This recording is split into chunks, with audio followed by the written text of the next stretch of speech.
dan siangnya terang benderang, tidak ada yang gelap sedikit pun, tidak ada yang gumut, yang remang-remang, tidak ada. La yaziru anha illa halik. La yazir, tidak ada yang menyimpang, tersesat di jalan yang ditinggalkan Nabi, ya, membantahlah, entah meragu-ragukanlah dia, itu akan celaka dia. Dia pasti celaka. Kalau ragu tentu nggak percaya ya. Keimanannya tidak mantap kalau ragu-ragu. Dia ragu. Bagaimana? Ada orang jualan, kemudian antum ragu dengan dia. Pinjam dulu motor. Bisa nggak pinjam ya? Aku aja nggak kenal, aku pun baru tahu nengokmu. Kamu minjam-minjam, mana percaya aku? Siapa kamu? Di mana kamu tinggal? Bapakmu siapa? Nggak jelas. Tentu nggak mau kita menolong dia ya. Baru bisa antum tolong kenapa? Kapan bisa nolongnya? Nggak kenal kali, nggak kenal betul siapa dia, di mana tinggalnya, di mana keluarganya, itu baru, ya kan? Siapa gurunya? Tanya gurunya. Kalau tahu gurunya berarti tahu juga dia dengan yang kita kenal tadi. Murid kita ya kenal lah kita, siapa dia, mana bapaknya, mana kampungnya. Begitu. Tapi kalau antum ragu dalam Islam, ya tidak percayalah.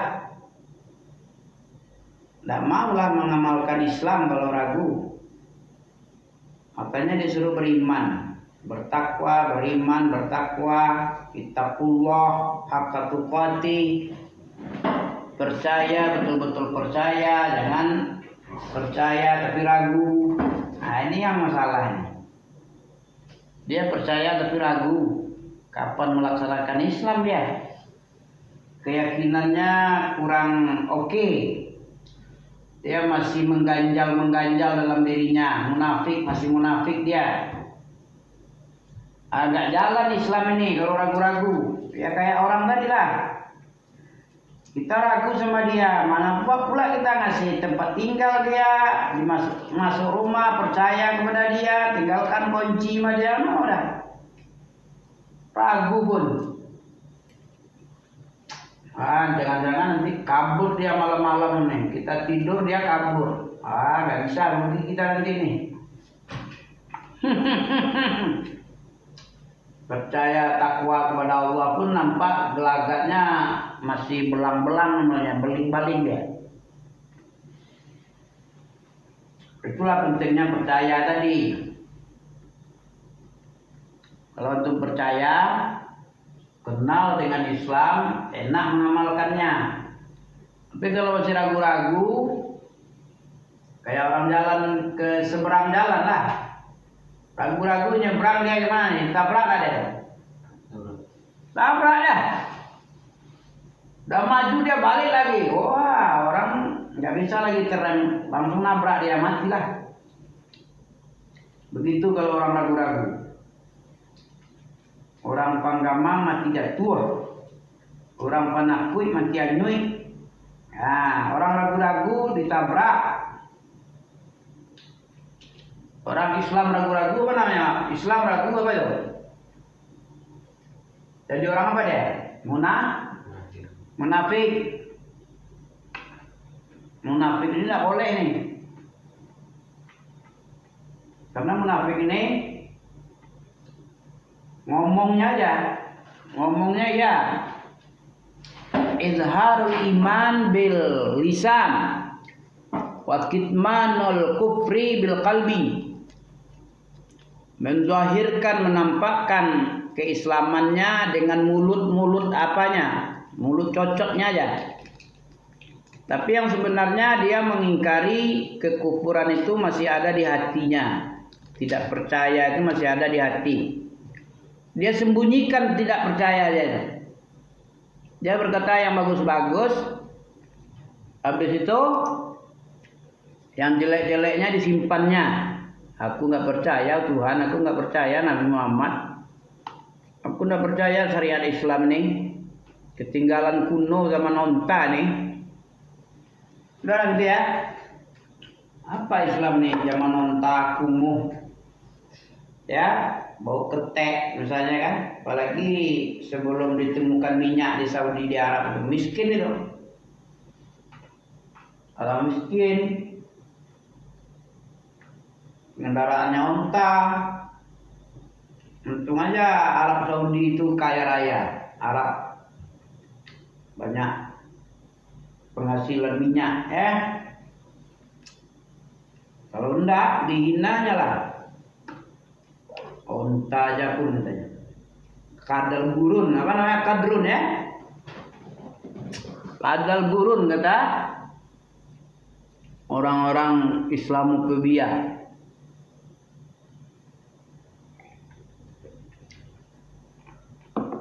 Kadrun ya.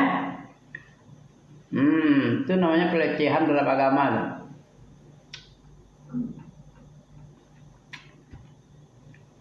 Lailuha kanahariha la yazigu anha ila halik. Malamnya seperti siang dan siangnya lebih terang. Tidak ada yang ragu-ragu kecuali celaka dia. Ya celaka lah orang ragu-ragu.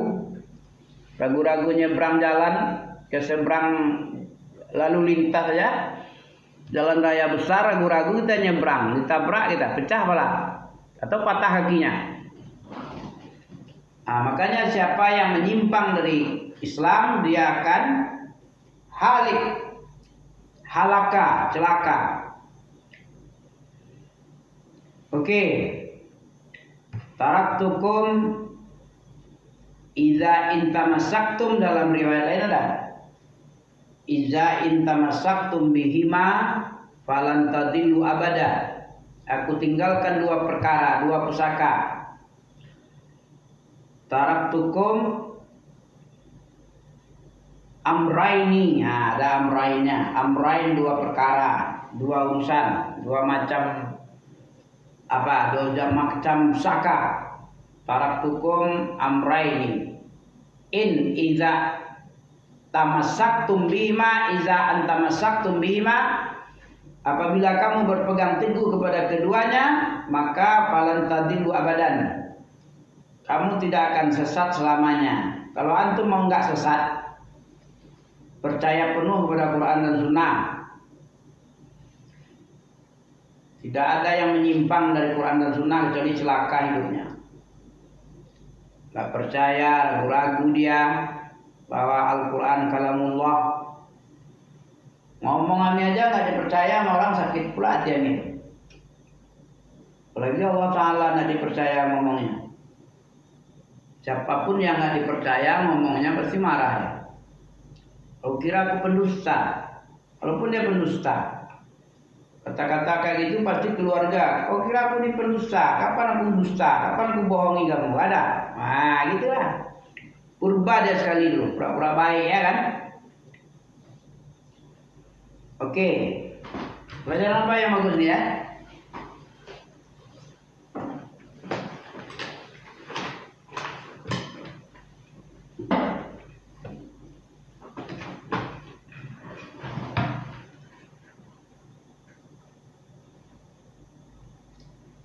Imam Muslim meriwayatkan sebuah hadis, yaitu dari hadis Abu Hurairah. Abu Hurairah ini adalah sahabat yang paling dekat dengan Nabi Muhammad. Sering memulazamah bersahabat karena kepengen mengambil pusaka ilmu, gudang ilmu dia. Nabi itu gudang ilmu, dia kuncinya. Kayak Ali bin Abi Thalib juga ya. Sering menahan lapar gara-gara belajar agama, sehingga tidak sia-sia usahanya. Sampai kiamat namanya disebut an Abi Hurairah, dari sahabat Nabi Abu Hurairah. Siapa nama asli Abu Hurairah? Abdurrahman bin Sakhar ya. Abdurrahman bin Sakhar itu nama aslinya. Abu Hurairah itu Nabi yang ngasih gelar sama dia Al-Bahir karena dia sayang kucing. Sampai disebut dia bapaknya kucing karena mengasuh kucing dia.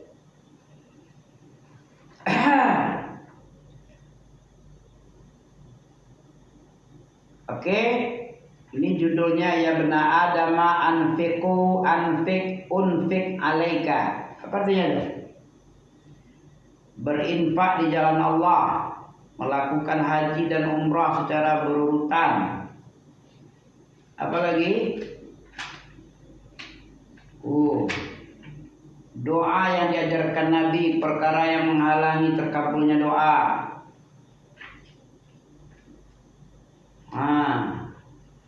Silaturahmi, beberapa amalan penambah rezeki. Mau tuh? Ya, rezeki kita mau bertambah, pengen ditambah-tambah oleh Allah, ada beberapa syarat, ada beberapa yang mesti dilakukan. Yang pertama istighfar, ya. Yang kedua silaturahmi, yang ketiga doa, yang keempat apa lagi? Yang keempat melakukan haji dan umrah secara berurutan. Yang kelima berinfak di jalan Allah. Ya. Apa lagi?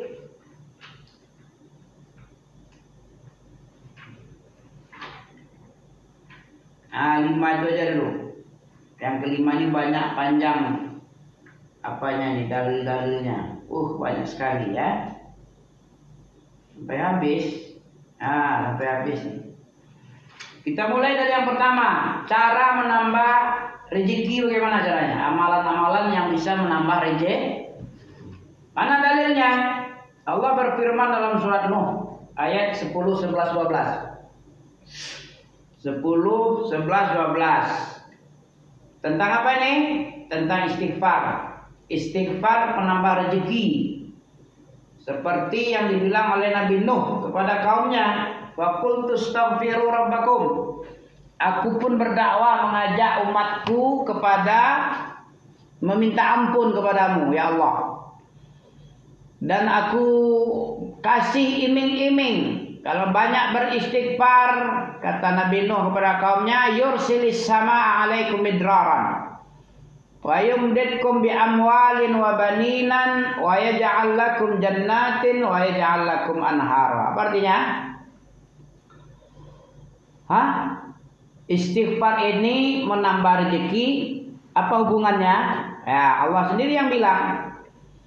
Maka aku katakan kepada mereka umatku, umat zaman Nabi Nuh itu, mohonlah ampun kepada Rabbmu.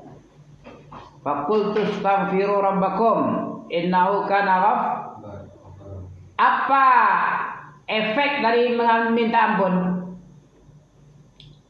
Apa keuntungannya? Antum baca ayat selanjutnya, yursilis sama. Apa artinya? Buka. Surah Nuh ayat 10. Ayat 10, 11, 12. Ini kalau kita rajin minta ampun, Allah turunkan hujan dari langit. Ya. Niscaya Dia akan mengirimkan kepadamu hujan untukmu yang lebat, midraran. Kemudian apa lagi? Hujan lebat, tanah subur, makmur, hijau ranau, gemah ripah loh cinawi, tentram kertoraharjo ya. Tutu tentram kartoraharjo. Kalau sudah subur makmur, sehatlah manusia, banyak makan, sehat dia, segar bugar dia, air pun melimpah, tanaman banyak buah-buahan. Kalau air turun, makanya orang kalau minta air hujan, minta istighfar banyak-banyak tuh. Ya, banyak-banyak minta istighfar kalau minta hujan, istisqa. Tak ampun di lapangan, suruh orang berkumpul di lapangan, banyak-banyak minta ampun. Habis itu baru minta hujan. Akui kesalahan dulu. Ya, setelah diakui kesalahan, aku berbuat salah ini, minta ampun, aku ampunkanlah dosaku ya Allah. dengan kamu ampuni dosaku nggak ada, insya Allah kamu berkenan menurunkan rahmatmu.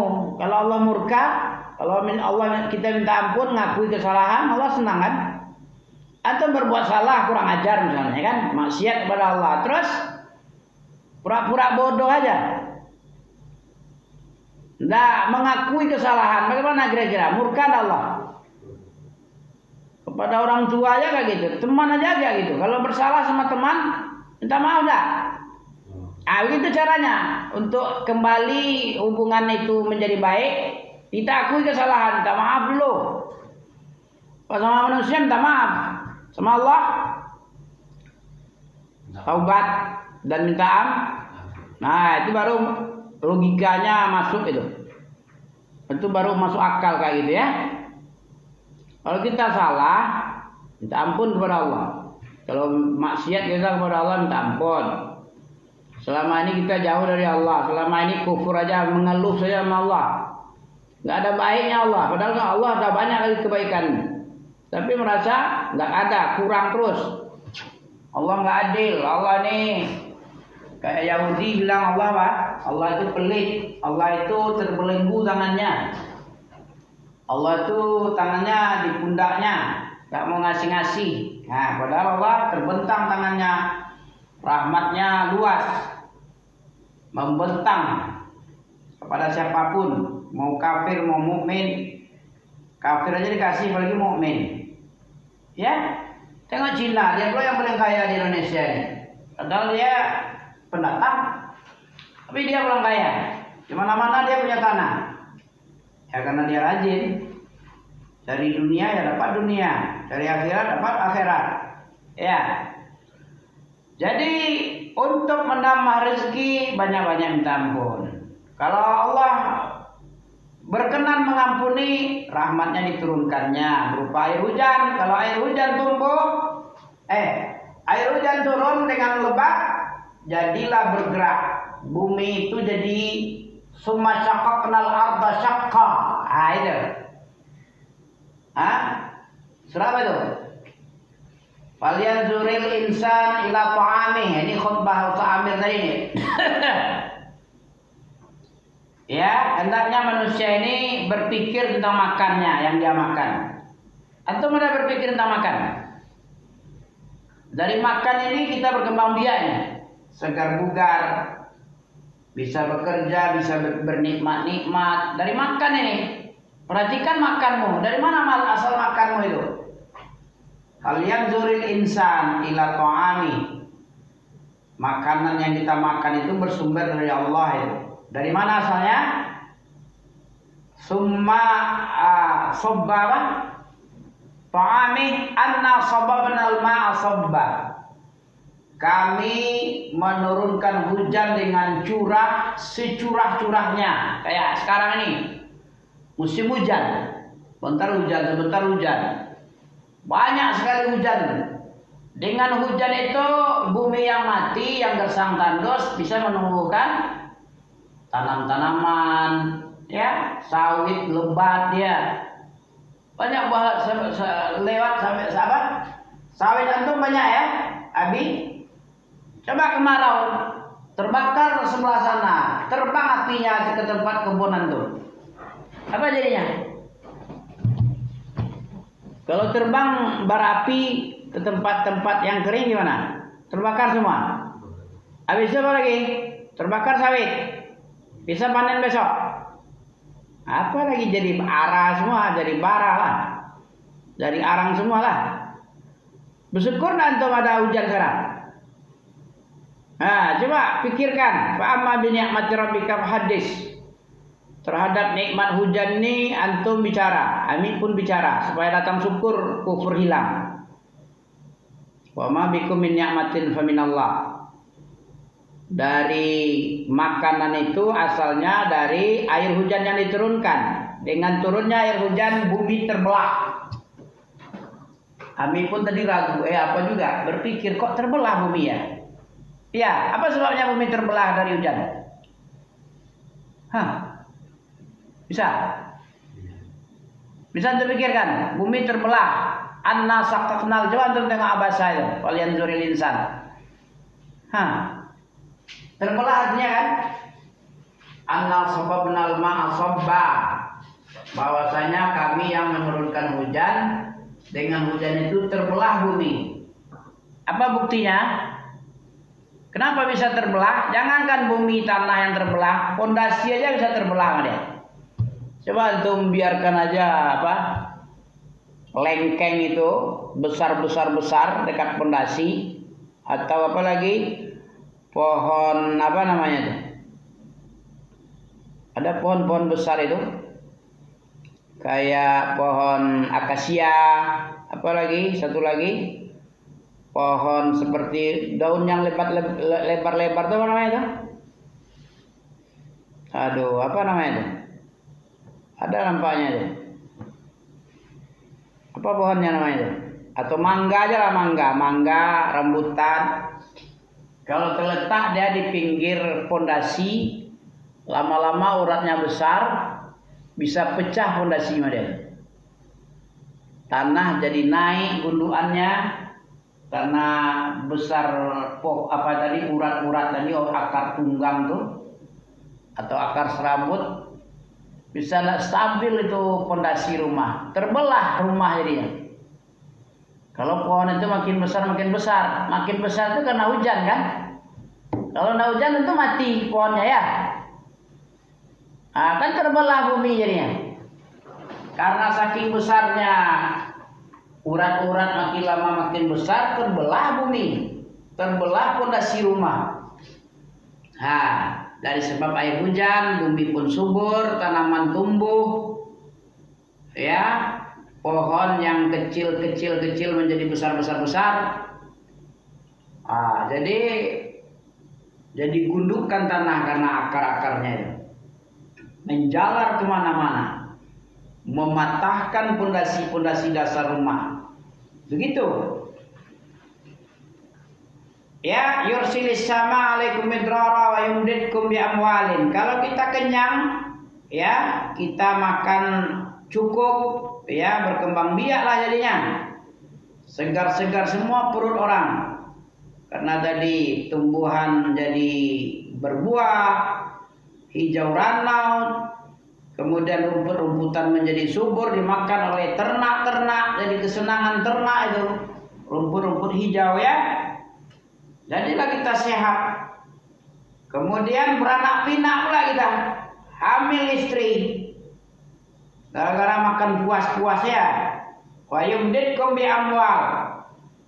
Allah berikan harta setelah kita makan, kita jual berlebihan. Ada sawit dijual, ada kelebihan rambutan bisa dijual, kelebihan mangga karena saking banyak lebatnya dijual. Apa duit? Itu berasal dari hujan itu. Kemudian beranak pinak, kemudian kebun-kebun jadi banyak lebat buahnya. Sungai-sungai jadi mengalir, enak-enak mandi-mandi ya. Rasulullah bersabda, man aksara minal istighfari ja'alallahu lahu min kulli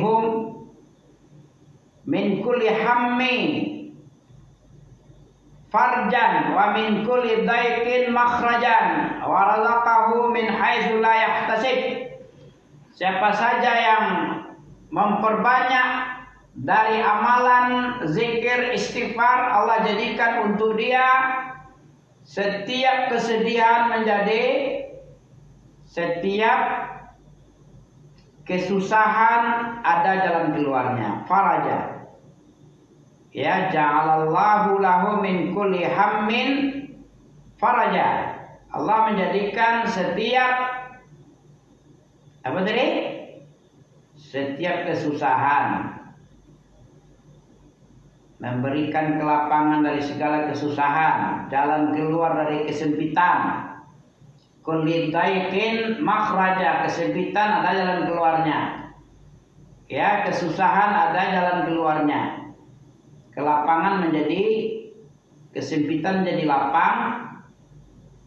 Ya, rezeki yang cekak menjadi banyak. tanpa disangka-sangka ada datang dari arah yang tidak disangka-sangka. Nah ini man aksara minal istighfar, itu keutamaan istighfar dari Al-Quran surat Nuh, dari hadis Nabi riwayat Imam Ahmad, hadis riwayat Imam Ahmad. Hadis ini dhaif sebagaimana dinyatakan oleh Syekh Al-Albani dalam Sahih wa dhaif al-Jami'ah as-Saghir. Wallahi inni la astaghfirullah wa atubu ilaihi fil yaumi aktsari min 70 marrah. Demi Allah, kata Nabi Muhammad, inni la astaghfirullah, sungguh-sungguh aku ini beristighfar kepada Allah dan bertaubat kepadanya dalam setiap hari, fil yaumi aksara min 70 marrah, lebih daripada 70 kali sampai 100 kali. Itu istighfarnya Nabi setiap hari. Sungguh-sungguh, wallahi, kata Nabi, saya ini sungguh-sungguh minta ampun kepada Allah dan bertobat kepada Allah setiap hari itu lebih dari 70 kali. Atau lebih banyak dari 70 sampai 100. Hadis riwayat Bukhari. Ente berapa kali minta ampun sehari? Ada? Ada minta ampun? Berapa minta? Yang benar aja. Habis sholat, astagfirullah. Ada berapa kali? Kalau Nabi bilang, Rasulullah bersabda nih, wallahi inni la astaghfirullah wa atubu ilaih fil yaumi aksara min 70 marratan. Sungguh-sungguh aku ini minta ampun kepada Allah dan bertaubat kepada Allah di dalam satu hari lebih dari 70 kali sampai 100. Yang kedua yang menyebabkan rezeki lancar apa?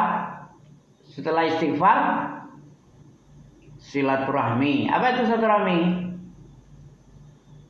Allah Subhanahu wa taala berfirman, walladzina yasiluna ma amarallahu bih ayyusala wa yakhshawna rabbahum wa yakhafuna su'al hisab.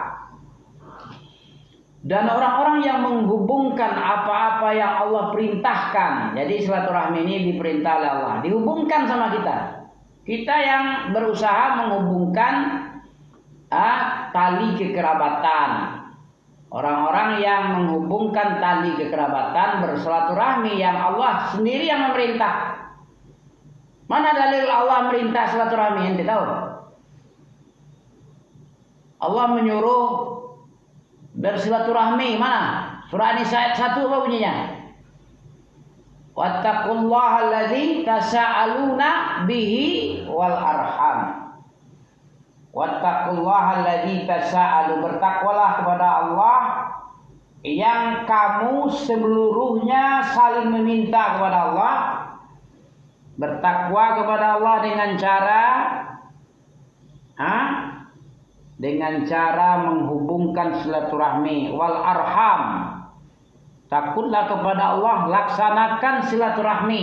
Itu dia. Itu maknanya. Wattaqullaha alladzi tasaalu, kamu saling meminta kepada Allah dan bertakwa juga, jangan sampai tidak bersilaturahmi. Wal arham. Paham ini? Dalam ayat lain surat Ar-Ra'd ayat 21, walladzina yasiluna ma amarallahu bih ayyusala wa yakhshawna rabbahum wa yakhafuna su'al hisab. Dan orang-orang yang menghubungkan apa-apa yang Allah perintahkan agar dihubungkan, dan mereka takut kepada Rabbnya dan takut kepada hisab yang buruk. Ar-Ra'd 21 surat ke-13. Kemudian hadis Nabi yang diriwayatkan oleh Anas, ya, dari Anas radhiyallahu anhu, Nabi sallallahu alaihi wasallam bersabda, man ahabba, siapa yang suka, ayat sutalah, bahwa Allah melapangkan untuk dia rezeki, rezekinya Allah bentangkan, Allah panjangkan, Allah mudahkan rezekinya. Kalau siapa yang ingin Allah mudahkan rezekinya, wa yunsa'alahu fi asarih, yunsa'a, Fayun sa'a, dan dipanjangkan umur. Umur panjang itu tahu tuh. Ada orang yang masih hidup tapi umurnya nggak panjang. Apa tuh? Fayun sa'a lahu fi athari, itu dipanjangkan umur, maksudnya apa? Diberkahi umurnya. Panjang umurnya dalam artian yang sebenarnya, tapi yang penting panjang itu apa? Diberkahi, dikenang terus dia, kayak Abu Hurairah, sahabat Nabi. Sampai sekarang udah 1000 berapa nih? 1500 tahun ya, 1400 sekian. Sampai sekarang masih disebut-sebut, panjang nggak umurnya? Ada orang yang masih hidup tapi nggak disebut-sebut ya. Berarti umurnya sama dengan umur mati, nggak ada gunanya. Ada orang kayak gitu tuh. Dia ada tapi dianggap nggak ada. Ini sialan ini umur itu. Berarti hidupnya nggak berkah. Ada yang kayak gitu? Orang yang malas, bakhil dengan beramal soleh itu nggak berkah umurnya itu. Keberadaannya dengan tidak ada dia sama aja, tidak membawa apa-apa keuntungan untuk orang. Itu umur apa kayak gitu? Sejelek-jelek umur itu. Bagusnya umurnya pendek, kayak Nabi Isa 33 umurnya cuma. Ya, tapi dikenang. Ya, hebat, diberkahi umur yang pendek tadi. Ya, Imam Nawawi juga pendek. Pendek-pendek umurnya itu, imam-imam yang besar itu. Ibnu Taimiyah juga, kalau tidak salah pendek juga umurnya. Imam Nawawi, pengarang hadis Arba'in Nawawi, Imam Abu Zakaria Allah Zakarialah, Abu bapaknya Zakaria, tapi Zakaria tidak ada sama dia. Kenapa nggak ada? Dia punya Abu Zakaria, tapi Zakaria nggak ada sama dia. Dia tidak nikah dia. Imam Nawawi itu nggak nikah dia. Ya, nggak apa-apa nggak nikah, karena dia sibuk dengan belajar, lebih cinta belajar daripada tidak sempat lagi dia mikirkan yang itu. Saking senang dia belajar agama. Ya, Ibnu Taimiyah juga nggak punya keturunan, Imam Nawawi juga nggak punya. Ya, dan beberapa lagi para imam yang tidak menikah, uzab yang tidak menikah. Kita ulang lagi, man ahabba ayyubsata lahu fi rizqi wa yunsa'a lahu fi athari falyasil rahimah.